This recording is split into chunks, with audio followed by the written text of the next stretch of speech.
আসসালামু আলাইকুম, আমি ডাক্তার জাফরিন সিদ্দিকী। আজকে আমি আপনাদের সাথে কথা বলবো আসন্ন কুরবানিতে খাবারের ক্ষেত্রে আমরা যে সকল ভুলগুলো করে থাকি এবং এই ক্ষেত্রে আমরা সামান্য কিছু সচেতনতা অবলম্বন করলে কিভাবে সুস্থ থাকতে পারবো।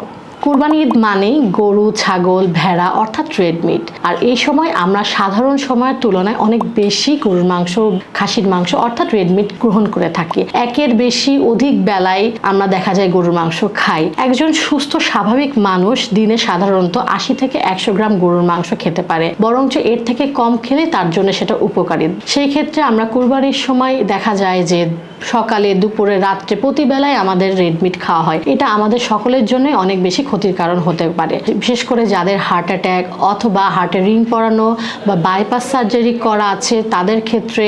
এছাড়াও রয়েছে উচ্চ রক্তচাপ, যাদের ডায়াবেটিসের রোগী, কিডনি রোগী, ফ্যাটি লিভার, উচ্চ কোলেস্টেরল রোগে যারা ভুগছেন, তাদের সকলের জন্য এই রেড মিট খাওয়ার অভ্যাসটা ত্যাগ করে চলাই উত্তম। কুরবানি ঈদ আসলেই দেখা যায় হসপিটালগুলোতে দুই ধরনের রোগী আসা অনেক বেশি বেড়ে যায়। তার মধ্যে একটা অ্যাক্সিডেন্টাল, অর্থাৎ কুরবানির মাংস কাটাছেঁড়া করতে গিয়ে অ্যাক্সিডেন্টের শিকার হয়, আর আরেক ধরনের রোগী থাকে যারা অতিরিক্ত খাবার কারণে অসুস্থ হয়ে যায়। সেই ক্ষেত্রে আমাদেরকে অবশ্যই কোরবানির ঈদে খাওয়ার ব্যাপারে নিজেকে সংযত রাখতে হবে।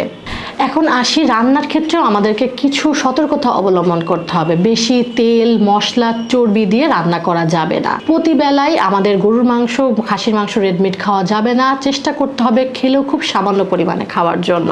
এছাড়াও বেশি পোড়া বা আধা সিদ্ধ গরুর মাংস খাওয়া থেকে বিরত থাকতে হবে। আরেকটি গুরুত্বপূর্ণ বিষয় হচ্ছে কোরবানির মাংস সংরক্ষণ। কোরবানির মাংস বেশিক্ষণ বাহিরে না রেখে শুরুতেই ভালোভাবে পরিষ্কার পরিচ্ছন্ন করে ছোট ছোট প্যাকেটে করে সংরক্ষণ করতে হবে। সকলে ঈদের আনন্দ উপভোগ করুন, সাথে খাবারের সংযম বজায় রাখুন। সুস্থ থাকলে আনন্দটা পরিপূর্ণতা পাবে। ধন্যবাদ, ভালো থাকবেন। সকলকে কুরবানি ঈদের অগ্রিম শুভেচ্ছা। ঈদ মোবারক।